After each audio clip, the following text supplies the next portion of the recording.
중국 윈난성 소수민족 마을에서 충격적인 사실이 밝혀졌습니다. 라후족 말로 저는 서울로 가요는 한국어로 나래 서울로 까이오와 완벽히 일치해요. 이 발언이 중국 당국을 발칵 뒤집어 놓았고 소녀의 집은 즉시 수색당했습니다. 하지만 그녀는 용기를 내어 그 증거를 전 세계 학자들에게 전달했고 유네스코와 세계인권단체의 보호하에 이제 그 역사적 진실이 세상에 알려지고 있습니다. 그럼 바로 그 충격적인 사연 지금 시작합니다. 쿵쿵. 새벽 4시 요란한 문 두드리는 소리에 잠에서 깼어요. 창문 너머로 검은 제복을 입은 무장한 공안들이 우리 집을 둘러싸고 있었습니다. 메이린. 증거를 숨겨. 할머니가 다급하게 속삭이셨어요. 저는 침대 밑에서 노트북을 꺼내 할머니가 알려주신 비밀 공간에 밀어넣었어요. 그 안에는 이미 고대 비단 두루마리와 할머니가 평생 지켜온 비밀 문서들이 숨겨져 있었죠. 라후족 메이린. 불법 정보 유포 혐의로 체포한다. 공안 책임자가 영장을 흔들며 소리쳤어요. 제가 무슨 잘못을 했지? 단지 한국어 공부를 하다 발견한 충격적인 사실, 우리 라후족 언어와 한국어의 놀라운 유사성을 인터넷에 올렸을 뿐인데. 윈난성 깊은 산속, 첩첩산 중에 자리한 우리 마을은 현대 문명과 거의 단절된 곳이에요. 할머니, 아버지와 함께 사는 저는 다른 중국인들과 다른 취급을 받았어요. 학교에서 한족 아이들은 늘 저를 따돌렸죠. 야, 외국인. 너희는 진짜 중국인이 아니야. 그런 말들이 상처였지만 할머니는 오히려 제게 자부심을 심어주셨어요. 우리는 특별한 역사를 가진 사람들이란다. 결코 부끄러워하지 말거라. 공안들이 집안을 뒤지는 동안 할머니는 제 손을 꼭 잡아주셨어요. 용기를 내라, 메이린. 우리 조상의 피는 결코 지워지지 않는단다. 그날 아침 저는 공안에 연행되었고 7시간 동안 질문 세례를 받았어요. 누구와 접촉했지? 한국에서 지시를 받았나? 고대 문서는 어디 있지? 하지만 제가 한 일은 단지 우리 라후족 언어와 한국어의 놀라운 유사성을 발견한 것뿐이었어요. 저는 서울로 가요가 우리 라후어로는 나래 서울로 까이오라는 사실이 왜 그들을 그토록 불안하게 만들었을까요? 그리고 왜 할머니는 그것이 우리의 비밀이라 말씀하셨을까요? 안녕하세요. 제 이름은 메이린이에요. 16살 라후족 소녀입니다. 제 인생이 완전히 뒤바뀐 건 2달 전 고장난 텔레비전과 심심함을 달래기 위해 시작한 한국어 공부에서 비롯되었어요. 저희 집 텔레비전이 고장난 건 지난 3월이었어요. 산골 마을이라 수리공은 한 달에 한 번 올까 말까 한 상황이었죠. 심심해서 죽을 것 같던 어느 날 할머니의 오래된 나무 상자를 발견했어요. 할머니, 이게 뭐예요? 먼지 쌓인 상자를 들어보이자 할머니는 깜짝 놀라셨어요. 메이린. 그건 안 돼. 할머니가 상자를 황급히 빼앗으셨지만 이미 그 안에서 희미한 금색 자수가 놓인 비단 조각을 본 뒤였어요. 그날 밤 할머니는 제 방에 오셔서 문을 꼭 닫으셨어요. 마치 누군가 엿들을까 걱정하는 것 같았습니다. 메이린아, 너에게만 들려주는 이야기란다. 절대 다른 사람에게는 말하면 안 돼. 할머니의 목소리는 평소와 달리 떨리고 있었어요. 침대 끝에 앉으신 할머니는 깊은 한숨을 내쉬셨죠. 우리는 동쪽에서 온 사람들이란다. 눈이 많은 곳. 아주 먼 옛날 우리 조상들은 위대한 왕국을 다스렸단다. 고구려라는 나라였지. 처음 들어보는 이름이었어요. 학교에서는 가르쳐주지 않은 역사였죠. 당나라 군대가 우리나라를 침략했을 때 수많은 사람들이 목숨을 잃었어. 살아남은 사람들은 중국인들이 고구려인들을 두려워해서 여러 지역으로 강제로 흩어져 살게 했단다. 할머니는 상자를 다시 열어 그 비단 조각을 조심스럽게 꺼내셨어요. 가까이서 보니 비단에는 낯선 문양과 함께 이상한 글자들이 수놓아져 있었어요. 그 비단 조각에는 달이 3개 달린 까마귀 문양도 있었죠. 이건 우리 가문이 대대로 전해온 보물이란다. 고구려의 상징인 삼조고란다. 그날 밤 할머니는 평소에는 들려주지 않던 이야기를 해주셨어요. 고구려라는 나라의 이야기, 용맹한 기마 전사들의 이야기, 그리고 칠지도라는 신비한 칼의 이야기까지. 할머니, 그런데 왜 이 이야기를 비밀로 해야 해요? 할머니는 창문 밖을 잠시 바라보시더니 낮은 목소리로 말씀하셨어요. 우리 라우족은 고구려의 후손이란다. 고구려는 한국 역사의 일부지. 하지만 여기 중국에서는 그런 역사적 사실을 인정하지 않아. 만약 우리가 한국의 고구려에서 강제로 이주된 민족이라는 사실이 받아들여진다면 더 심한 탄압을 받게 될 수도 있단다. 할머니는 또 다른 비단 조각을 보여주셨어요. 그곳에는 푸른 비단의 별과 달, 그리고 산을 수놓은 문양이 있었죠. 이건 고구려 천문도란다. 우리 조상들은 별을 보며 길을 찾았지. 지금도 우리 마을의 보름달 의식은 그 전통에서 이어진 거란다. 그제서야 마을 어른들이 매달 보름이면 왜 비밀스럽게 모이는지 이해가 됐어요. 의식 때마다 할머니가 입으시던 특별한 옷의 의미도요. 메일이나 너는 우리 가문의 마지막 희망이란다. 언젠가 우리의 역사가 사라지지 않도록 이 비밀을 간직해주렴. 할머니의 이야기를 들은 후 학교에 가는 길이 달라졌어요. 마치 제가 비밀 요원이 된 것처럼 모든 것이 새롭게 보였죠. 특히 국어 선생님의 말씀이 귀에 들어왔어요. 중국은 56개 민족이 하나 된 대가족입니다. 우리는 모두 중화민족의 자랑스러운 일원입니다. 선생님이 이렇게 말씀하실 때마다 저는 속으로 할머니의 말을 떠올렸어요. 우리는 동쪽에서 온 사람들이란다. 교실을 둘러보니 한족 학생들 사이에 저희 라후족 아이들은 불과 5명 뿐이었어요. 우리끼리만 모여 앉아 있었죠.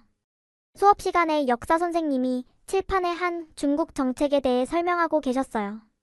소수민족들은 과거 중국 변방에서 개별적으로 살았지만 모두 중화 문명의 영향 아래 발전해왔습니다. 우리는 하나의 가족입니다. 손을 들었어요. 선생님, 고구려라는 나라에 대해 들어보셨나요? 교실이 갑자기 조용해졌어요. 선생님의 얼굴이 굳어졌죠. 그것은 우리 교과서에 없는 내용이구나. 수업 중에는 교과서 내용에만 집중하거라. 쉬는 시간, 한족 여학생 링링이 제게 다가왔어요. 메이린, 넌 왜 항상 다른 질문을 해? 너희 라후족은 정말 이상해. 중국인인 척하지만 사실은 외국인 같아. 가슴이 아팠어요. 하지만 이번엔 달랐죠. 예전처럼 부끄러워하며 도망치지 않았어요. 우리는 이곳에 1000년 넘게 살았어. 하지만 우리는 다른 사람들이야. 링링의 눈이 동그래졌어요. 제가 처음으로 당당하게 말했거든요. 점심시간, 우리 라우족 친구들과 모여 앉아 이야기를 나눴어요. 친구 아루에게 할머니 이야기를 조금 들려주고 싶었지만 약속을 지켜야 했기에 참았어요. 너희 집에서도 보름달 의식해? 대신 조심스럽게 물었어요. 아루가 놀란 눈으로 저를 쳐다봤어요. 어떻게 알았어?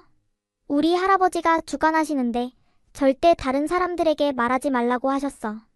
우리 할머니도 그러셔. 제가 속삭였죠. 그날 오후 국어 수업, 선생님이 표준 중국어 발음 연습을 시키셨어요. 자, 모두 따라해보세요. 워슈 중거런 저는 중국인입니다. 반 아이들이 따라 읽을 때 저는 라후어로 속삭였어요. 나래 고구려 사람이요. 저는 고구려 사람입니다. 옆에 앉은 아루가 깜짝 놀라 저를 쳐다봤어요. 그때 선생님이 다가오셨죠. 메이린, 수업 중에 라후어 사용은 금지되어 있어요. 표준어만 사용하세요. 네, 선생님. 고개를 숙였지만 마음속으로는 다짐했어요. 우리 언어는 우리의 영혼이야. 절대 잊지 않을 거야. 학교에서 돌아오는 길, 할머니가 말씀하셨던 고구려가 무엇인지 더 알고 싶어졌어요. 할머니의 이야기는 흥미로웠지만 너무 단편적이었거든요. 진실을 알고 싶었어요. 제가 누구인지, 우리 라우족이 정말 고구려의 후손인지. 그날 밤 용기를 내어 결심했어요. 이웃마을 인터넷 카페에 가기로요. 토요일 아침 아버지에게 거짓말을 했어요. 친구 집에 공부하러 가요. 사실은 5km 떨어진 이웃마을 인터넷 카페로 가기 위해서였죠. 인터넷 카페는 담배 연기와 라면 냄새로 가득했어요. 주로 온라인 게임을 하는 남자들이 대부분이었고 여자는 저 혼자뿐이었죠. 구석자리를 선택해 앉았어요. 떨리는 손으로 검색창에 고구려를 입력했어요. 중국어로 검색하자 중국 고대 동북지역의 소수민족이라는 결과만 나왔어요. 하지만 뭔가 부족하다고 느껴졌죠. 용기를 내어 영어로 고구려라고 검색했어요. 그러자 완전히 다른 결과가 나타났죠. 고대 한국 왕국, 한국의 삼국 중 하나라는 설명이 있었어요. 한국? 심장이 빠르게 뛰기 시작했어요.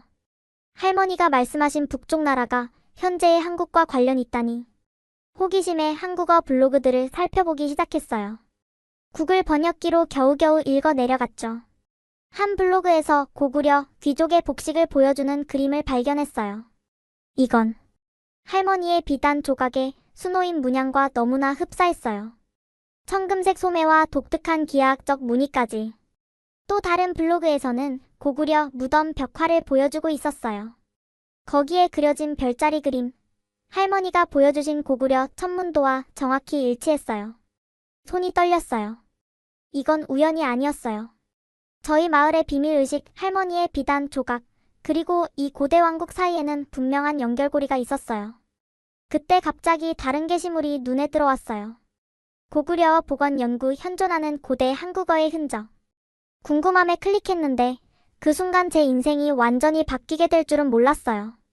서울대학교 언어학과 교수가 쓴 이 논문은 중국 남부와 동남아시아에 흩어져 살고 있는 소수민족들의 언어 중 고구려어의 흔적을 찾는 프로젝트에 관한 내용이었어요. 저는 구글 번역기로 간신히 내용을 이해해 나갔죠. 특히 중국 윈난성 지역의 라후족 언어에서 고대 고구려와의 언어학적 유사성이 발견됩니다. 내 심장이 쿵쾅거리기 시작했어요. 화면을 뚫어지게 바라보며 천천히 내용을 읽어 내려갔죠. 라후족의 일부 구전 설화와 노래에는 고구려 멸망 이후 남아있다는 내용이 담겨 있으며 특히 어휘와 문법 구조에서 현대 한국어와 놀라운 유사성을 보입니다. 인터넷 카페의 시간은 순식간에 흘러갔어요. 옆자리 소년이 야, 넌 이거 몇 시간째 보고 있는 거야? 라고 물을 때까지 저는 시간 감각을 완전히 잃은 채였죠. 집으로 돌아가는 길, 제 머릿속은 온통 새로운 발견으로 가득 찼어요.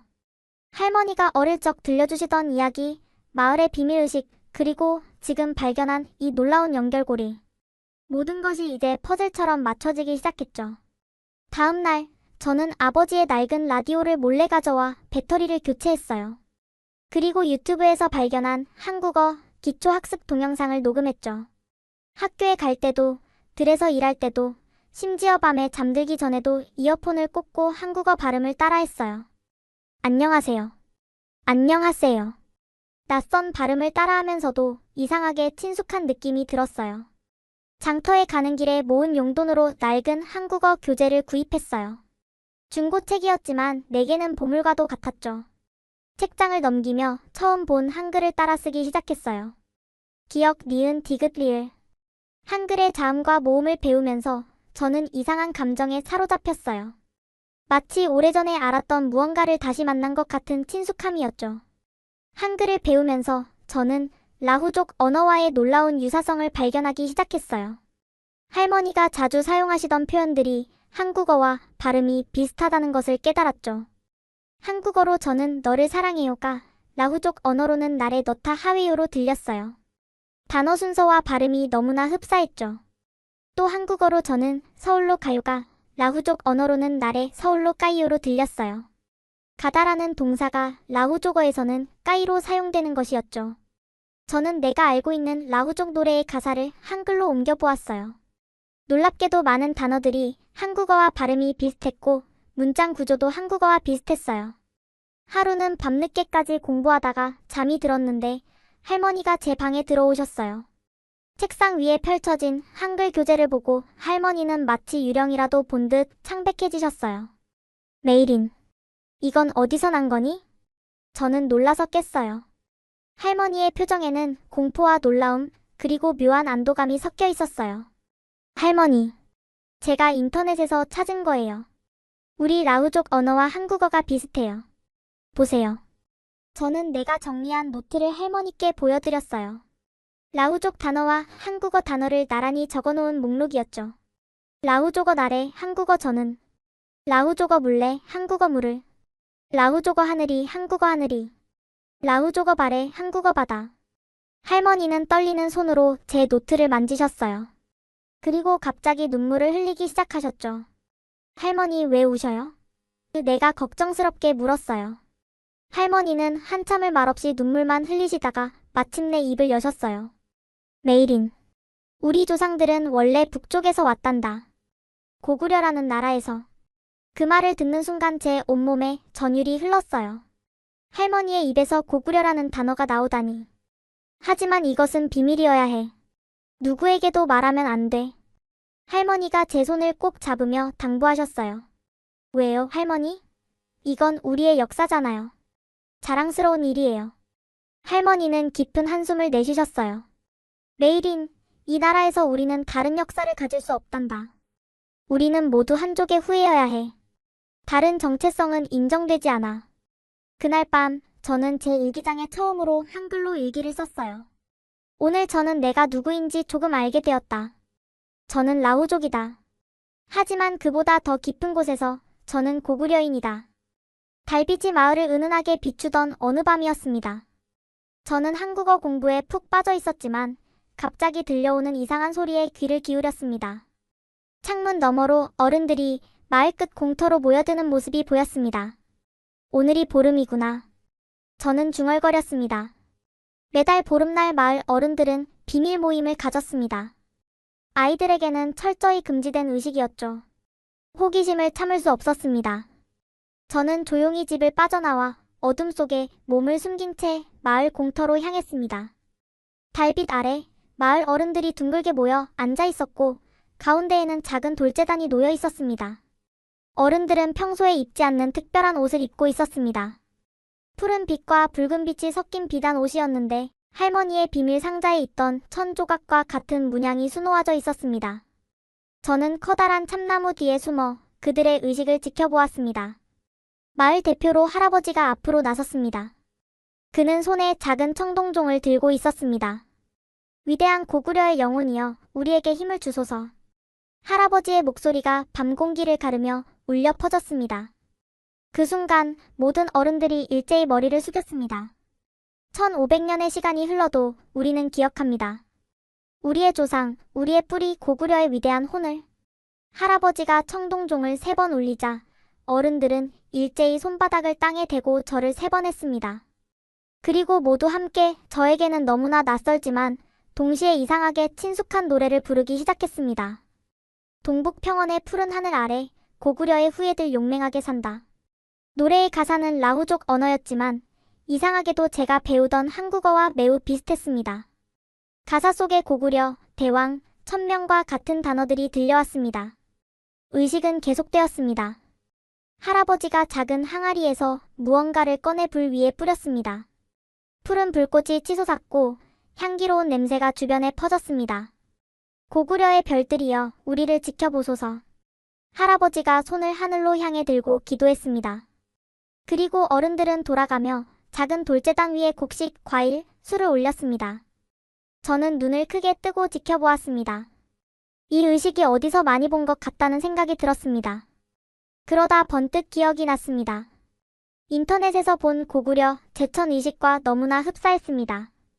한국 역사책에서 본 고대 고구려인들의 하늘에 대한 제사와 거의 일치했습니다. 저건 동맹이야. 저는 놀라움에 숨을 죽였습니다. 한국어 공부 중에 읽었던 고구려의 대표적 제천의식 동맹이 지금 제 눈앞에서 벌어지고 있었습니다. 의식이 절정에 달했을 때 할아버지가 청동 검을 들어 올렸습니다. 달빛에 반사된 검은 신비로운 빛을 발했습니다. 위대한 광개토대왕의 정신으로 우리는 계속해서 우리의 전통을 지켜나갈 것입니다. 광개토대왕이란 이름에 저는 몸을 떨었습니다. 인터넷에서 읽었던 위대한 고구려 왕의 이름이었습니다. 우리 마을 사람들이 1500년이 지난 지금까지도 그 이름을 기억하고 있다니. 다음날 아침 저는 할머니에게 다가갔습니다. 저는 용기를 내어 물었습니다. 할머니, 어젯밤 의식에서 광개토대왕이라는 이름이 나왔어요. 그분은 누구인가요? 할머니의 얼굴이 창백해졌습니다. 주변을 살피신 후 할머니는 목소리를 낮추셨습니다. 어젯밤 의식을 본 거니? 위험한 짓을 했구나, 메이린. 죄송해요, 할머니. 하지만 알고 싶었어요. 우리가 정말 고구려 사람들인가요? 할머니는 깊은 한숨을 내쉬셨습니다. 그건 우리 조상들의 비밀이란다. 광개토대왕은 우리 조상이신 고구려의 가장 위대한 왕이셨어. 그분의 시대에 고구려는 만주와 한반도 북부를 지배했단다. 그 영광의 역사를 우리는 잊지 않고 있지. 할머니와 저는 오래된 뽕나무 아래 앉아 있었습니다. 저는 한국어 공부책을 무릎 위에 펼쳐놓고 있었고 할머니는 쪽빛 실로 천을 짜고 계셨습니다. 봄날의 따스한 햇살이 흩날리는 꽃잎들 사이로 내려앉았습니다. 할머니, 이 단어들을 보세요. 라우조거랑 너무 비슷해요. 저는 할머니께 제가 정리한 단어장을 보여드렸습니다. 한국어 하늘과 라우조거 하늘, 한국어 별과 라우조거 볼, 한국어 강과 라우조거 간. 할머니는 천천히 배틀에서 손을 떼고 안경을 고쳐 쓰셨습니다. 그리고는 조심스럽게 저의 단어장을 살펴보셨습니다. 메이린, 너의 한국어 공부가 많이 늘었구나. 네, 할머니. 인터넷에서 찾은 한국어 수업 영상을 계속 보고 있어요. 한글은 정말 배우기 쉬워요. 세종대왕이라는 분이 만드셨대요. 할머니의 눈이 반짝였습니다. 세종대왕. 그 이름을 할머니께서 아시는 듯한 반응에 저는 깜짝 놀랐습니다. 할머니, 세종대왕을 아세요? 할머니는 주변을 살피시더니 목소리를 낮추셨습니다. 메이린, 이제 내가 충분히 자랐구나. 이제는 우리 가문의 비밀을 알려줄 때가 온 것 같구나. 할머니는 천천히 일어나 집으로 들어가셨습니다. 저는 궁금증에 가득 차 할머니를 따라갔습니다. 할머니의 방에 들어가자 할머니는 낡은 나무 상자를 침대 밑에서 꺼내셨습니다. 이건 우리 가문에서 대대로 내려오는 보물이란다. 나의 어머니께서 그리고 그분의 어머니께서 물려주신 것이지. 할머니는 상자를 조심스럽게 열었습니다. 안에는 오래된 비단, 천과 청동 장신구, 그리고 작은 나무 상자가 또 하나 들어있었습니다. 메이린, 우리는 고구려의 후예란다. 귀족 가문의 피를 이어받은 사람들. 저는 할머니의 말씀에 숨을 죽였습니다. 비록 짐작은 했지만 할머니의 입에서 직접 확인하니 가슴이 두근거렸습니다. 우리 조상은 고구려 귀족 가문이었단다. 당나라의 침략으로 고구려가 멸망하자 우리 조상들은 남쪽으로 피난을 왔지. 처음에는 한반도 남쪽으로 갔다가 나중에는 계속해서 남쪽으로 이동했지. 그렇게 1500년 동안 우리는 우리의 정체성을 지켜왔단다. 할머니는 작은 나무 상자를 열어 낡은 비단 두루마리를 꺼내셨습니다. 이것은 우리 가문의 족보란다. 고구려 귀족고씨 가문의 혈통을 기록한 것이지. 저는 떨리는 손으로 두루마리를 받았습니다. 낯선 문자들이 적혀 있었지만 놀랍게도 그중 일부는 제가 배우고 있는 한글과 비슷했습니다. 이건 한글인가요, 할머니? 아니, 이것은 고구려 문자라고 한단다. 한글보다 훨씬 오래된 것이지. 하지만 세종대왕이 한글을 만들 때 고구려의 문자에서 영감을 받았다는 이야기가 있지. 저는 두루마리를 조심스럽게 살펴보았습니다. 비록 문자는 읽을 수 없었지만 그림처럼 그려진 가계도는 이해할 수 있었습니다. 맨 위에는 고시라고 적혀 있고 그 아래로 수많은 세대가 이어져 내려왔습니다. 할머니, 그럼 저도 고구려 사람인가요? 그렇단다, 메이린. 너의 피 속에는 고구려인의 혼이 흐르고 있어. 그래서 내가 한국어를 그렇게 쉽게 배울 수 있는 것이지. 우리의 언어, 라후조거는 고구려에서 파생된 것이니까. 마을 광장에 검은색 관용차 세대가 들어서는 날 모든 것이 변했습니다. 저는 학교에서 돌아오는 길이었는데 마을 입구에서부터 뭔가 이상한 기운이 느껴졌습니다. 아이들은 집으로 뛰어들어갔고 어른들은 불안한 표정으로 서로를 바라보고 있었습니다. 무슨 일이에요? 저는 옆집 아주머니께 물었습니다. 문화통합국 사람들이 왔단다. 아주머니는 목소리를 낮추며 대답하셨습니다. 그분의 눈에는 두려움이 가득했습니다. 문화통합국. 그 이름만 들어도 마을 사람들은 움츠러들었습니다. 그들은 중국 정부의 하나의 중국 정책을 실행하는 기관으로 소수민족의 문화를 감시하고 통제했습니다. 저는 빠르게 집으로 달려갔습니다. 현관문을 열자 할머니가 급하게 무언가를 감추고 계셨습니다. 할머니, 무슨 일이에요? 메이린, 빨리 내 방에 가서 한국어 책을 전부 숨겨라. 그리고 인터넷에서 본 자료들도 모두 지워버려라. 할머니의 목소리는 평소와 달리 날카롭고 다급했습니다. 저는 곧바로 제 방으로 뛰어가 한국어 교재와 노트들을 침대 및 낡은 바닥재 사이에 숨겼습니다. 그리고 할머니께서 주신 고구려 관련 유물들도 그곳에 함께 넣었습니다. 막 작업을 마치고 나오는데 현관문을 두드리는 소리가 들렸습니다. 열어라. 문화통합국이다. 아버지가 문을 열자 검은 제복을 입은 남자 둘과 안경을 쓴 여자 한 명이 들어왔습니다. 그들은 집안을 둘러보더니 거실 중앙에 서서 공식적인 목소리로 말했습니다. 라후족 마을에 대한 문화통합 특별조사를 실시합니다. 모든 주민은 협조해 주시기 바랍니다. 여자는 태블릿을 꺼내 무언가를 기록하며 질문했습니다.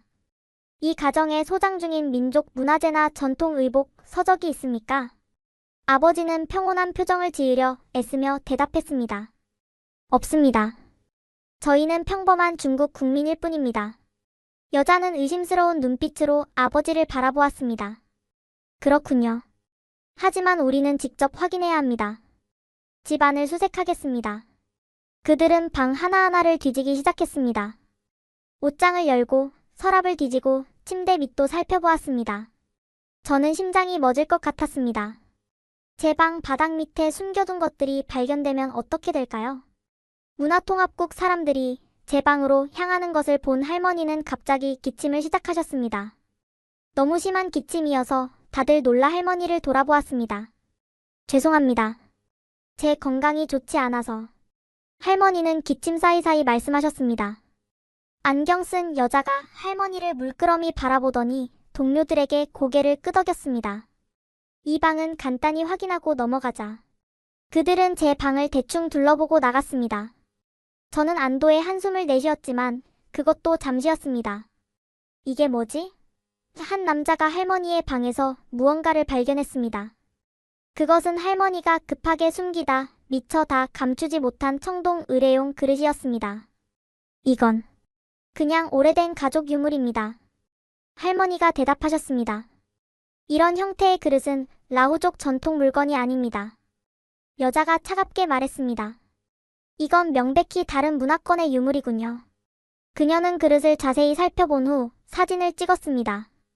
이 물건은 문화통합국에서 압수하겠습니다. 불법 문화재로 의심됩니다. 할머니의 얼굴이 창백해졌습니다. 그 그릇은 고구려 시대부터 저희 가문에 전해 내려온 소중한 유물이었습니다. 문화통합국의 감시가 날로 심해지는 상황에서도 저는 저희의 정체성을 지키기 위한 투쟁을 포기할 수 없었습니다. 다른 아이들이 학교에서 돌아와 숙제를 하거나 마을에서 놀 때 저는 일주일에 2번 인근 도시의 인터넷 카페로 향했습니다. 공부를 위해 자료를 찾는다는 핑계로 부모님께 허락을 받은 시간이었죠. 매일인 늦지 말고 해가 지기 전에 돌아와야 해. 아버지는 매번 같은 말씀을 하셨습니다. 세상이 위험하다는 걸 아버지도 너무 잘 알고 계셨으니까요. 어느 날 저는 큰 결심을 했습니다. 그동안 모아온 자료들과 할머니께 배운 내용을 세상에 알릴 때가 왔다고 느꼈습니다. 한국의 역사 포럼을 찾아내어 익명으로 가입했습니다. 윈난의 학생이라는 닉네임으로 첫 글을 올리는 순간 손가락이 키보드 위에서 떨렸습니다. 안녕하세요. 저는 중국 윈난성 라후족 마을에 사는 16살 소녀입니다. 우리 마을에는 아주 오래된 비밀이 있습니다. 우리는 한국의 고구려 사람들과 연관이 있을지도 모릅니다. 글을 쓰면서 최대한 조심했습니다. 마을의 정확한 위치나 제 이름을 밝히지 않았고 학교 컴퓨터가 아닌 도시의 인터넷 카페에서 접속했습니다. 그래도 불안함은 가시지 않았습니다. 중국 정부의 인터넷 감시망은 너무나 철저했으니까요. 첫 게시물에는 라후족의 의식과 언어에 대한 간략한 설명만 담았습니다. 며칠 후 다시 들어가 보니 놀랍게도 댓글이 20개나 달려 있었습니다. 대부분 한국 사람들이었고 그들은 더 자세한 정보를 원했습니다. 용기를 내어 2번째 게시물을 올렸습니다. 이번에는 라후족어와 한국어의 유사성에 대해 제가 발견한 것들을 자세히 적었습니다. 라후족어로 나게 라웨요는 한국어의 나에게 와요와 거의 같습니다. 나래 서울로 까이요는 나는 서울로 가요와 유사하고 아버이는 아버지, 어머이는 어머니와 비슷합니다. 무엇보다 놀라운 것은 문장 구조가 거의 동일하다는 점입니다. 저는 할머니께 배운 30개 이상의 공통 어휘를 정리해서 포럼에 올렸습니다. 라후족어 단어와 한국어 단어를 나란히 적고 발음과 의미까지 설명했습니다. 게시물을 올린 후 불안한 마음으로 돌아왔지만 그래도 희망이 생겼습니다. 누군가는 저희의 이야기에 귀 기울여줄 것이라고 믿었으니까요. 일주일 후 다시 인터넷 카페를 찾았을 때 저는 깜짝 놀랐습니다. 제 게시물이 포럼의 최상단에 고정되어 있었고 100개가 넘는 댓글이 달려 있었습니다. 그 중에는 한국의 유명 언어학자와 역사학자들도 있었습니다. 이건 정말 놀라운 발견입니다. 고구려어의 흔적이 현대까지 남아있다면 역사적으로 엄청난 의미가 있습니다. 라후족과 고구려의 연관성은 일부 학자들 사이에서 가설로만 존재했는데 이런 언어적 증거는 처음입니다. 한 한국 언어학자는 개인 메시지까지 보내왔습니다. 안녕하세요. 저는 서울대학교 언어학과 김성윤 교수입니다. 귀하의 발견은 매우 중요합니다. 가능하다면 라후족 언어의 녹음 자료와 추가 어휘 목록을 보내주시면 감사하겠습니다. 물론 귀하의 안전이 최우선입니다. 그의 진지한 관심에 용기를 얻어 마을로 돌아온 저는 비밀리에 준비를 시작했습니다. 할머니의 허락을 받아 그분이 부르는 라후족 전통 노래와 일상 대화를 스마트폰으로 몰래 녹음했습니다. 할머니께서는 제가 역사적 기록을 위해 한다는 말에 기꺼이 도와주셨습니다. 이 노래는 우리가 북쪽에서 남쪽으로 이주할 때 불렀던 것이란다. 1500년 동안 입에서 입으로 전해져 내려왔지. 할머니는 노래를 부르시기 전 설명해 주셨습니다. 한국 연구팀과의 접촉 이후 저는 매일 밤 잠들기 전 두려움에 떨곤 했습니다. 때로는 새벽에 갑자기 깨어나 창문 밖을 살피기도 했죠. 누군가 저를 감시하고 있다는 느낌이 들었기 때문입니다. 마을에서 낯선 차량이 보이면 가슴이 쿵 내려앉았고 학교에서 선생님들이 저를 유난히 주시하는 것 같기도 했습니다. 어느 날 저녁 할머니가 제 방에 조용히 들어오셨습니다. 메이린, 내일 밤에 마을 어른들 모임이 있을 거야. 너도 함께 오렴. 할머니의 표정은 평소와 달리 무거웠습니다. 저는 묵묵히 고개를 끄덕였습니다. 다음날 해가 지고 어둠이 마을을 감쌀 때 할머니와 저는 몰래 집을 빠져나왔습니다. 마을 외곽 숲속 깊은 곳에 있는 오래된 석실로 향했죠. 그곳은 과거 마을의 비밀의식이 열리던 장소였습니다. 문화통합국의 감시가 시작된 이후로는 거의 사용하지 않던 곳이었어요. 석실에 도착하자 마을의 원로 5명이 이미 모여 있었습니다.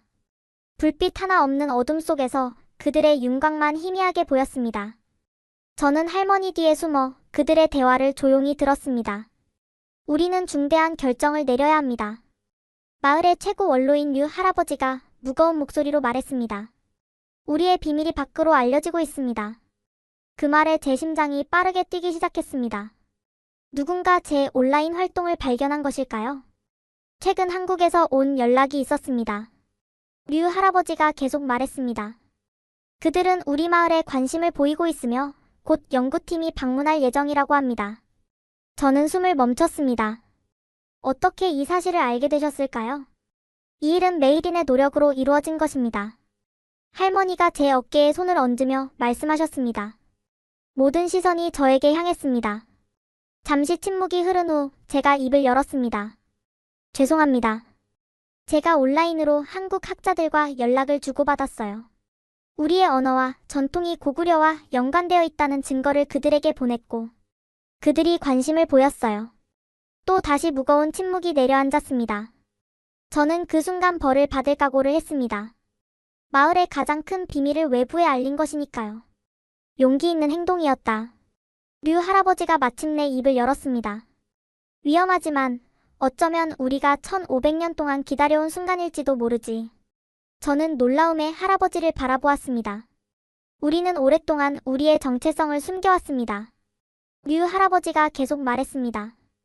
때로는 그것이 우리를 보호하기 위한 유일한 방법이었습니다. 하지만 지금 문화통합국의 압력으로 우리의 전통과 언어가 빠르게 사라지고 있어요. 이대로라면 다음 세대에는 우리의 진정한 뿌리가 완전히 잊혀질 것입니다. 다른 원로들도 하나둘 고개를 끄덕였습니다. 메이린 내게 묻겠다. 류 할아버지가 제게 다가왔습니다. 그 한국 학자들은 믿을 만한 사람들인가? 저는 김 교수와 나눈 모든 대화를 떠올렸습니다. 그의 진심 어린 관심과 학문적 열정, 그리고 저희의 안전을 최우선으로 생각해주는 배려까지. 네, 그들은 정말 우리의 역사와 언어를 연구하고 싶어해요. 그리고 우리의 안전도 걱정합니다. 관광객으로 위장해서 오겠다고 했어요. 류 할아버지와 다른 원로들은 서로 눈빛을 교환했습니다. 그리고 마침내 결정을 내렸습니다. 그들의 방문을 받아들이자. 류 할아버지가 말했습니다. 하지만 극도로 조심해야 한다. 우리의 진정한 정체성을 밝히는 것은 위험할 수 있어. 약속된 날이 다가오자 마음이 더욱 복잡해졌습니다. 문화통합국에 감시는 날이 갈수록 심해졌고 작은 마을에 낯선 외국인들이 등장한다면 의심을 살 것이 분명했습니다. 그럼에도 불구하고 마을 어른들은 조용히 준비를 계속했습니다. 그들이 오늘 도착할 거야. 할머니가 아침 일찍 제 귀에 속삭였습니다. 자연스럽게 행동해야 해. 누구도 의심하지 않게. 학교에서 돌아온 후 저는 평소처럼 집안일을 도왔습니다. 하지만 가슴은 계속해서 쿵쿵 뛰었습니다. 창문 너머로 도로를 바라보며 낯선 차가 지나가는지 계속 확인했습니다. 오후 3시쯤 마을 입구에 여행사 로고가 붙은 미니버스가 들어왔습니다. 버스에서는 배낭을 맨 외국인 관광객 4명이 내렸습니다. 그중 한 명이 김 교수였습니다. 그는 밝은 파란색 셔츠에 모자를 쓰고 있었고 목에는 카메라를 걸고 있었습니다. 전형적인 관광객의 모습이었죠. 저기 있구나, 메이린. 리나가 제 팔을 잡아당겼습니다. 내가 말했던 관광객들이 온 것 같아. 저는 침착하게 대답했습니다. 응, 마을 체험 관광이라고 했잖아. 가서 인사해볼까? 우리는 자연스럽게 공터로 향했습니다. 마을 책임자인 류 할아버지가 이미 그들을 맞이하고 있었습니다. 그의 손짓에 따라 저도 가까이 갔습니다. 이쪽은 우리 마을의 젊은 통역가 메이린입니다. 류 할아버지가 중국어로 말했습니다. 영어와 한국어를 조금 할 줄 압니다. 김 교수와 저는 처음 만나는 사람처럼 악수를 나눴습니다. 그의 손바닥에서 긴장감이 전해졌습니다. 안녕하세요, 메이린. 만나서 반가워요. 그가 한국어로 말했습니다. 저는 서울에서 온 김민호입니다. 안녕하세요, 김 교수님. 저도 한국어로 대답했습니다. 라우족 마을에 오신 것을 환영합니다. 모든 대화는 마치 대본을 읽는 것처럼 조심스럽게 이루어졌습니다. 누가 듣더라도 평범한 관광객과 현지 안내인의 대화로 들리도록 최대한 자연스럽게 말했습니다. 저녁이 되자 마을 사람들은 공터에 모여 손님들을 환영하는 작은 축제를 열었습니다. 전통 음식이 준비되었고 춤과 노래가 이어졌습니다. 여기서도 저희는 조심했습니다. 너무 특별한 의식이나 노래는 보여주지 않았고 다른 소수민족 관광지에서도 볼 수 있는 일반적인 공연만 선보였습니다. 하지만 진짜 중요한 만남은 깊은 밤에 이루어졌습니다. 밤 11시가 넘어 마을이 조용해졌을 때 저는 김 교수와 그의 팀을 할머니의 집으로 안내했습니다. 집 뒤편 비밀방에는 이미 마을의 원로들이 모여 있었습니다. 촛불만이 켜진 어두운 방에서 라후족의 진정한 역사가 밝혀지기 시작했습니다. 우리는 1500년 전 고구려의 멸망 이후 남쪽으로 피난 온 사람들입니다. 류 할아버지가 작은 목소리로 말했습니다. 우리 조상은 고구려의 귀족이었고 대대로 우리는 그 기억을 지켜왔습니다. 김 교수와 그의 팀은 놀라움을 감추지 못했습니다. 특히 언어학자인 박지원 교수는 할머니가 말하는 라후족어를 메모하며 흥분된 표정을 지었습니다. 이건 정말 놀라운 발견입니다. 그가 속삭였습니다. 라후족어의 문장 구조가 고대 한국어와 너무나 유사해요. 이런 일치는 우연이 아닙니다. 한국 연구팀이 떠난 지 일주일이 지났습니다. 마을은 다시 평화로워진 것 같았지만 저는 항상 주변을 살피며 조심스럽게 지냈습니다. 연구팀의 방문이 비밀리에 이루어졌음에도 제 마음속에는 불안감이 계속 남아있었습니다. 어느 저녁 할머니가 저를 방으로 불렀습니다. 문을 닫고 창문에 커튼을 치신 후 할머니는 침대 밑에서 작은 나무 상자를 꺼내셨습니다. 메이린, 이리 와라. 할머니의 목소리는 평소보다 낮고 진지했습니다. 너에게 보여줄 것이 있단다. 할머니의 떨리는 손이 상자를 열자 안에는 낡은 비단 두루마리가 조심스럽게 말려 있었습니다. 할머니가 그것을 천천히 펼쳤을 때 저는 숨을 들이쉬었습니다. 황토색으로 변한 비단 위에는 미세한 문자들이 빼곡히 적혀 있었고 상단에는 나무처럼 뻗어 있는 그림이 그려져 있었습니다. 이건 뭐예요, 할머니? 우리 가문의 족보란다. 고구려에서부터 시작된 우리 가족의 역사지. 할머니가 속삭였습니다. 7세기 고구려가 멸망할 때 우리 조상은 왕족의 일원이었단다. 그들은 남쪽으로 피난와 이곳에 정착했지. 저는 두루마리를 자세히 살펴보았습니다. 그림은 가계도였고 그 아래로 이어지는 이름들은 대부분 알아볼 수 없었지만 이상하게도 몇몇 글자는 익숙해 보였어요. 할머니, 이 글자들 한글과 비슷해요. 할머니는 미소를 지으셨습니다. 그래, 우리의 기문자와 한글은 같은 뿌리를 가지고 있단다. 둘 다 소리를 표현하는 문자거든. 할머니는 두루마리의 한 부분을 가리키셨습니다. 그곳에는 짧은 문장이 적혀 있었습니다. 여기 적힌 말은 하늘의 별처럼 빛나는 우리의 혈통이란다.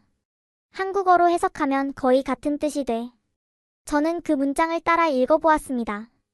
발음은 라후조어와 한국어의 중간 어딘가에 있는 것 같았습니다. 정말 신기했습니다. 할머니는 두루마리를 다시 말아 제 손에 쥐어주셨습니다.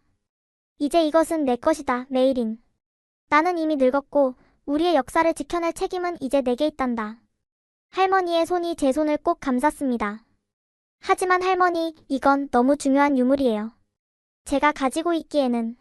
할머니는 고개를 저으셨습니다. 아니다. 내가 가장 적합해. 너는 한국어를 알고 우리의 역사에 관심이 있으며 무엇보다 용기가 있다. 이 두루마리가 세상에 알려질 때가 왔단다. 할머니의 말씀에 묵직한 책임감이 느껴졌습니다. 그것은 단순한 족보가 아니라 1500년 동안 지켜온 라후족의 정체성, 우리가 고구려의 후예라는 증거였습니다. 할머니, 어떻게 해야 할까요? 할머니는 창 밖을 바라보시며 말씀하셨습니다. 문화통합국의 감시가 더욱 심해질 거야. 그들은 우리의 정체성을 완전히 지우려 할 테지. 하지만 이 두루마리만큼은 절대 그들 손에 넘어가서는 안 된다. 할머니는 나지막이 덧붙이셨습니다. 이것을 디지털화해서 한국 학자들에게 보내거라. 그리고 원본은 안전한 곳에 숨겨두는 게 좋겠다. 저는 두루마리를 품에 안고 고개를 끄덕였습니다. 그때 할머니의 표정이 갑자기 흐려졌습니다. 힘없이 침대에 기대시며 기침을 하셨습니다. 할머니, 괜찮으세요? 괜찮다, 메이린. 그저 나이가 들었을 뿐이야. 할머니는 약하게 미소 지으셨습니다. 하지만 시간이 많지 않구나. 내 마지막 바람은 우리의 역사가 세상에 알려지는 것을 보는 거야. 할머니의 건강은 날이 갈수록 악화되었습니다. 밤마다 할머니 곁을 지키며 옛 이야기를 들었고 그 속에서 고구려의 흔적을 더 많이 발견할 수 있었습니다. 그러나 행복한 시간도 잠시 위기가 닥쳐왔습니다. 어느 월요일 아침 학교에 도착하자 이상한 분위기가 감지되었습니다. 교장 선생님 옆에 문화통합국 직원으로 보이는 두 남자가 서 있었고 그들은 저를 유심히 바라보고 있었습니다. 메이린, 교장실로 오렴. 담임 선생님이 조용히 말씀하셨습니다. 교장실에 들어서자 긴장된 공기가 느껴졌습니다. 책상 위에는 제 노트북이 놓여 있었습니다. 심장이 빠르게 뛰기 시작했습니다. 자, 메이린. 문화통합국 직원이 말했습니다. 우리는 내가 한국 사람들과 접촉했다는 정보를 입수했다. 그들에게 무슨 정보를 제공했지? 저는 최대한 침착하게 대답했습니다. 저는 그저 한국어에 관심이 있어서 온라인으로 공부하고 있었을 뿐입니다. 다른 나라 언어를 배우는 건 잘못된 일인가요? 그의 눈이 가늘어졌습니다. 단순한 언어 학습이 아니라는 것을 우리는 알고 있다. 너의 노트북에서 라후족 언어와 한국어의 비교 자료가 발견되었어. 제 얼굴이 하얗게 변했습니다. 분명 인터넷 활동이 감시되고 있었던 것입니다. 그건 언어 학습의 일부예요. 비슷한 표현들을 정리한 것뿐이에요. 다른 직원이 끼어들었습니다. 그리고 지난달에 마을에 온 관광객들과 접촉한 것도 알고 있다. 그들이 한국 연구팀이라는 사실을. 침묵이 흘렀습니다. 그들은 이미 많은 것을 알고 있었습니다. 부정하는 것은 의미가 없었습니다. 메이린, 교장 선생님이 한숨을 쉬며 말했습니다. 이건 매우 심각한 문제다. 민족 분열을 조장하는 활동은 국가 안보에 위협이 된다. 너는 이제 학교에 오지 말고 조사가 끝날 때까지 집에 있어라. 집으로 돌아오는 길, 누군가 저를 미행하고 있다는 느낌이 들었습니다. 집에 도착하자마자 아버지에게 상황을 설명했습니다. 아버지, 문화통합국이 알아냈어요. 한국 연구팀과 저의 접촉을. 아버지의 얼굴이 굳어졌습니다. 그럴 줄 알았다. 이미 마을에 소문이 돌고 있어. 몇몇 집은 오늘 아침에 수색을 당했다고 하더구나. 두루마리는요? 저는 숨죽여 물었습니다. 안전해. 하지만 오래가지 않을 거야. 그들이 곧 우리 집도 수색할 테니. 그 말이 끝나기도 전에 문이 요란하게 두드려졌습니다. 저는 창밖을 내다봤고 검은 제복을 입은 남자들이 서 있는 것을 보았습니다. 문화통합국이 도착한 것입니다. 메일인 빨리 위층으로 올라가. 아버지가 속삭였습니다. 할머니를 챙겨. 저는 서둘러 할머니 방으로 달려갔습니다. 할머니는 이미 상황을 눈치채신 듯 조용히 앉아 계셨습니다. 할머니, 문화통합국이 집을 수색하러 왔어요. 할머니는 고개를 끄덕이셨습니다. 두루마리는? 제 방 바닥 밑에 숨겨뒀어요. 좋아. 이제 내 말을 들어라, 메일인. 무슨 일이 있어도 그들에게 두루마리를 빼앗기면 안 된다. 그건 우리 정체성의 마지막 증거야. 아래층에서 가구가 움직이는 소리와 서랍이 열리는 소리가 들렸습니다. 그들이 집안을 뒤지고 있었습니다. 메일인 양이 어디 있나? 한 남자의 거친 목소리가 들렸습니다. 위층에 있습니다. 아버지의 차분한 대답이 이어졌습니다. 마을로 돌아온 후 저는 방 안에 가만히 앉아 생각에 잠겼습니다. 문화통합국의 방문은 단순한 경고가 아니었습니다. 그들은 언제든 돌아와 더 철저한 수색을 할 테고 그때는 두루마리를 발견할 가능성이 높았습니다. 창밖으로 보이는 구름 낀 하늘을 바라보며 할머니의 말씀이 떠올랐습니다. 우리의 역사는 1500년 동안 침묵 속에 있었지만 완전히 사라진 것은 아니란다. 그저 잠시 숨어 있었을 뿐이야. 저는 깊은 숨을 들이마시고 결단을 내렸습니다. 두루마리와 우리의 역사가 완전히 사라지기 전에 그것을 세상에 알려야 했습니다. 아버지, 제가 할 일이 있어요. 저녁 식사 후 아버지께 말씀드렸습니다. 두루마리의 내용을 디지털화해야 해요.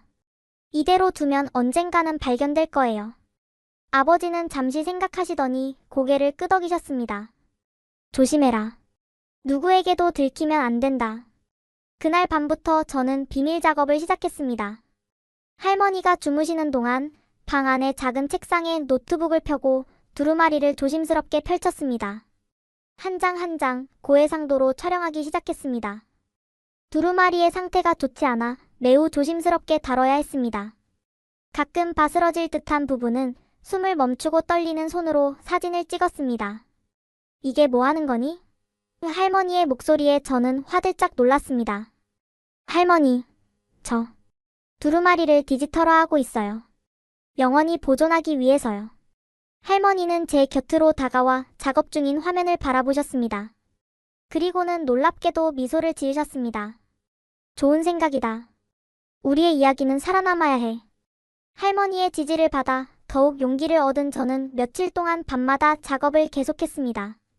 두루마리뿐만 아니라 할머니가 보관하고 계시던 다른 유물들도 사진으로 담았습니다. 고대 청동 장신구, 전통 의복의 조각들, 옛 재래 도구들까지. 더 나아가 마을 사람들의 일상 대화를 몰래 녹음하기 시작했습니다. 특히 어르신들이 라후족 언어로 대화하는 순간들을 집중적으로 담았습니다.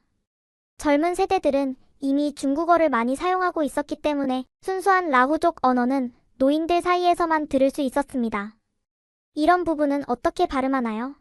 할머니께 여쭈어보며 발음을 정확히 기록했습니다. 라입니다, 메일인. 라는 뒷부분에 혀를 살짝 올려서 발음하는 거란다. 고구려 귀족들은 라와 다를 구분했다고 하더구나. 이렇게 모은 자료들은 즉시 암호화하여 클라우드 서버에 업로드했습니다.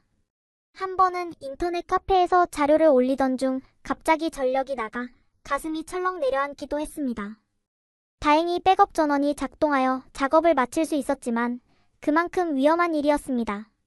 어느 날 밤 김 교수님께 이메일을 보냈습니다. 교수님, 저는 라후족의 언어와 문화 자료를 모두 수집했습니다.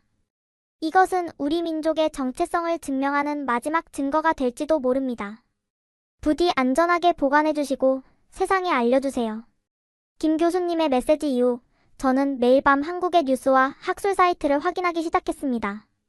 작은 인터넷 카페에 앉아 화면을 들여다보며 라후족 관련 소식을 찾았죠. 처음에는 조용했습니다. 아마도 연구팀이 자료를 분석하느라 시간이 걸렸던 것 같아요. 그러다 어느 날 아침 모든 것이 폭발적으로 변했습니다. 라후족과 고구려의 연관성, 언어학적 증거 발견 마이너스 한국의 주요 일간지 헤드라인이었습니다. 화면을 내리며 읽어 내려갔습니다. 서울대학교 언어학과와 국립중앙박물관의 공동연구팀이 중국 윈난성에 거주하는 라우족이 고구려 귀족 가문의 후예일 가능성이 높다는 연구 결과를 발표했다. 이번 연구는 라후족의 언어와 한국어 사이의 구조적 유사성, 그리고 라후족이 보존해 온 고대 문서를 기반으로 이루어졌다. 심장이 빠르게 뛰기 시작했습니다. 기사 아래에는 제가 보낸 두루마리의 일부 사진이 게재되어 있었고, 한국어로 번역된 내용이 함께 실려 있었습니다. 하늘의 별이 우리를 인도하니 남쪽으로 가리라. 비록 고국을 떠나지만 우리의 피와 혼은 고구려의 것이니. 이 구절은 제가 할머니에게서 여러 번 들었던 내용이었습니다. 지금까지는 그저 전설로만 여겨왔는데 이제 그것이 역사적 사실로 인정받고 있었습니다. 스크롤을 더 내리자 놀라운 광경이 펼쳐졌습니다. 국제언어학 학술지의 최신호 표지에 라후족 노인의 사진이 실려 있었습니다. 바로 우리 마을의 김 할아버지였습니다. 그분이 제게 들려주셨던 옛 이야기를 녹음한 것이 논문의 핵심 자료로 사용된 것이었습니다. 학술지의 주요 기사 제목은 충격적이었습니다. 고구려어의 현존 증거. 라후족 언어에 보존된 고대 한국어의 흔적. 떨리는 손으로 기사를 클릭했습니다. 내용은 더욱 놀라웠습니다.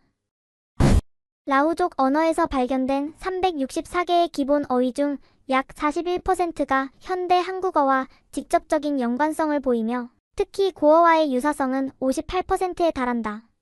이는 우연의 일치로 볼 수 없는 수준이다. 문법 구조에서도 주어 마이너스 목적어 마이너스 동사 배열, 조사의 사용, 존대어 체계 등 한국어의 특징적 요소가 라후족 언어의 그대로 혹은 약간 변형된 형태로 보존되어 있다. 학자들의 분석은 계속되었습니다. 그들은 라후족의 의례, 전통 의상, 장신구, 심지어 음식 문화까지 고구려 문화와 비교하며 놀라운 유사점을 발견했다고 했습니다. 특히 눈에 띄는 부분은 언어 비교표였습니다.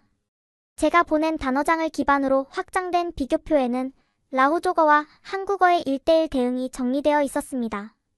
라후족어 아바와 한국어 아버지, 라후족어 나래와 한국어 나, 라후족어 물루와 한국어 물, 라후족어 하늘과 한국어 하늘.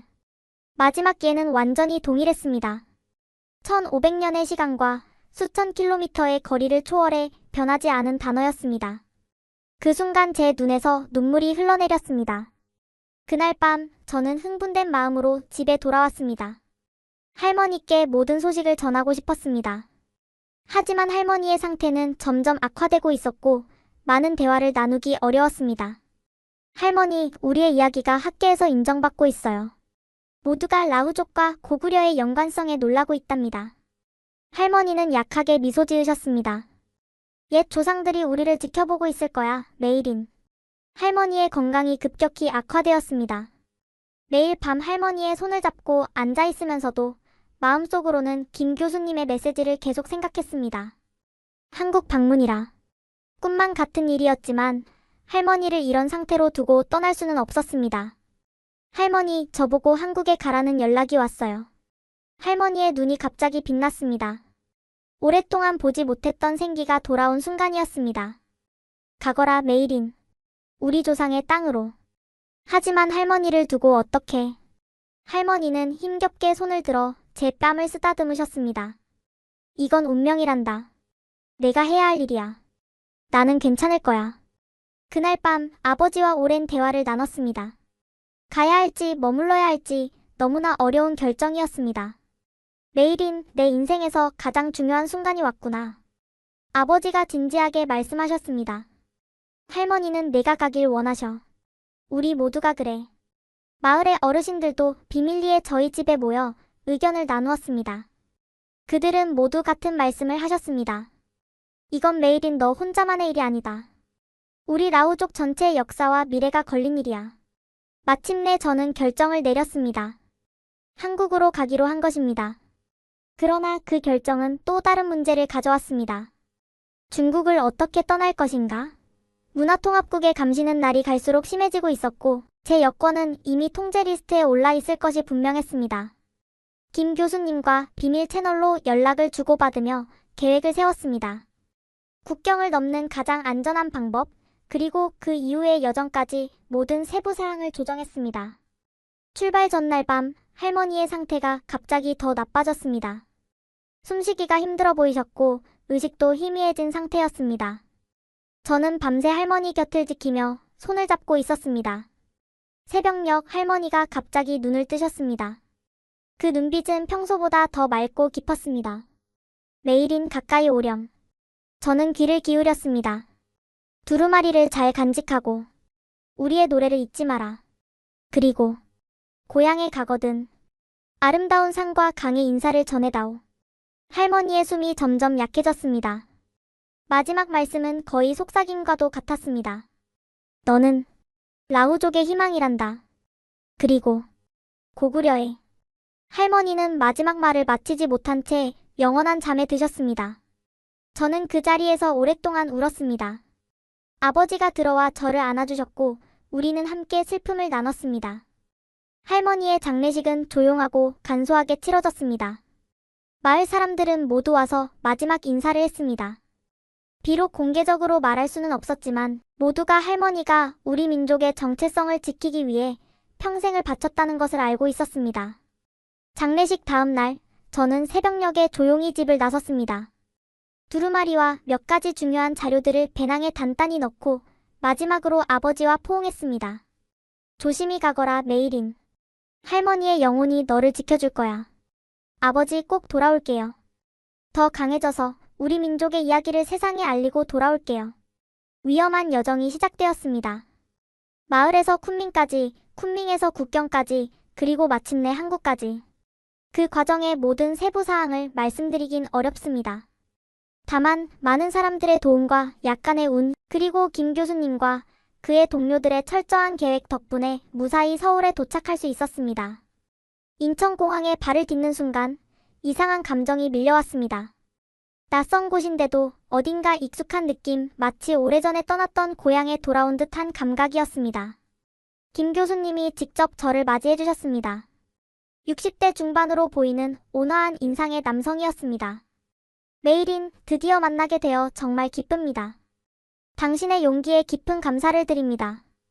교수님의 차를 타고 서울 시내로 향하는 동안 창밖으로 보이는 풍경에 넋을 잃었습니다. 현대적인 건물들과 바쁘게 오가는 사람들, 그리고 도로 위의 수많은 자동차들. 윈난성의 조용한 산간 마을과는 너무나 다른 세계였습니다. 그러나 이상하게도 거리의 간판에 써진 한글을 보는 순간 가슴이 뛰었습니다. 비록 읽을 수는 없었지만 그 글자들이 제게 말을 걸어오는 것 같았습니다. 마치 할머니의 목소리처럼. 김 교수님은 저를 서울대학교 게스트하우스로 안내해 주셨습니다. 다음 날부터 유네스코 청문회 준비를 시작할 것이라고 했습니다. 메이린, 당신의 증언은 매우 중요합니다. 라후족과 고구려의 연관성에 대한 생생한 증거를 제시할 수 있는 사람은 당신뿐입니다. 다음 며칠 동안 저는 다양한 학자들과 만남을 가졌습니다. 언어학자, 역사학자, 인류학자들이 저에게 수많은 질문을 던졌고 저는 알고 있는 모든 것을 공유했습니다. 두루마리의 내용, 할머니에게서 들은 이야기들, 마을의 비밀의식, 그리고 라후족 언어의 특징들까지. 특히 언어 전문가들은 제가 라후족어로 말하는 것을 듣고 놀라움을 감추지 못했습니다. 믿을 수 없습니다. 한 교수가 말했습니다. 당신이 방금 말한 문장 구조는 고대 한국어의 특징과 거의 일치합니다. 특히 존대어 체계가 그대로 보존되어 있다는 점이 놀랍습니다. 청문회 전날 밤 국립중앙박물관에서 특별한 시간을 가졌습니다. 박물관 측은 영업시간 이후 저만을 위한 특별 관람을 허락해 주었습니다. 김 교수님의 안내로 고구려 유물 전시실을 방문했습니다. 벽화, 제염품, 토기, 무기, 장신구. 모든 것들이 낯설면서도 익숙했습니다. 특히 한 청동 장신구 앞에서 저는 발걸음을 멈추었습니다. 이거, 우리 할머니가 가지고 계셨던 것과 똑같아요. 김 교수님이 깜짝 놀라셨습니다. 정말입니까? 이것은 고구려 귀족들이 사용하던 의뢰용 장신구입니다. 5세기 무렵의 유물이죠. 그 순간 할머니의 말씀이 더욱 선명하게 다가왔습니다. 우리는 정말로 고구려의 후예였던 것입니다. 드디어 청문회 당일이 되었습니다. 서울시내 호텔 대회의실에서 유네스코 문화유산위원회와 각국의 전문가들이 모인 가운데 청문회가 시작되었습니다. 저는 처음으로 공식 석상에 서게 되어 무척 긴장했지만 할머니를 생각하며 용기를 냈습니다. 안녕하세요. 제 이름은 메이린입니다. 중국 윈난성 라후족 마을에서 왔습니다. 통역사가 제 말을 여러 언어로 번역했습니다. 회의실에는 긴장감이 감돌았습니다. 저는 오늘 여러분께 1500년 동안 비밀리에 지켜온 우리 민족의 이야기를 들려드리려 합니다. 천천히 그러나 확신에 찬 목소리로 저는 라후족의 역사와 문화 그리고 고구려와의 연관성에 대해 설명했습니다. 할머니께서 들려주신 이야기들, 마을에서 비밀리에 전해 내려온 관습들, 그리고 가장 중요한 증거인 두루마리의 내용까지.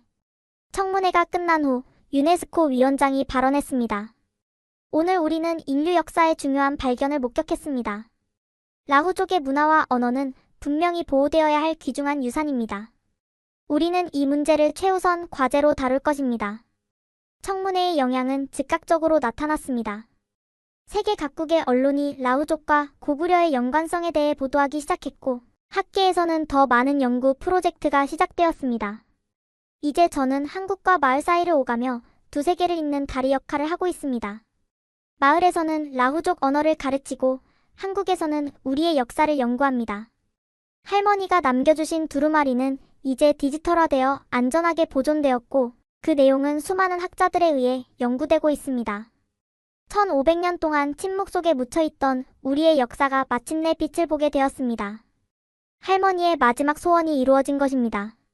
매년 할머니의 제삿날, 저는 한국과 중국 두 나라에서 모두 제사를 지냅니다. 그리고 할머니께 말씀드립니다. 할머니, 우리의 노래가 이제 다시 울려 퍼지고 있어요. 우리의 이야기가 계속됩니다. 지금까지 사연 어떠셨나요? 1500년의 시간이 흘러도 지워지지 않는 언어의 기억과 민족의 정체성. 나를 너타 하웨요. 나는 너를 사랑해요라는 한 문장으로 시작된 메이린의 여정은 잊혀진 역사의 한 페이지를 다시 써내려가고 있습니다. 여러분은 모국어의 소중함을 얼마나 느끼고 계신가요? 좋아요와 구독 꼭 부탁드립니다. 지금까지 원더풀 해외 사연이었습니다. 감사합니다.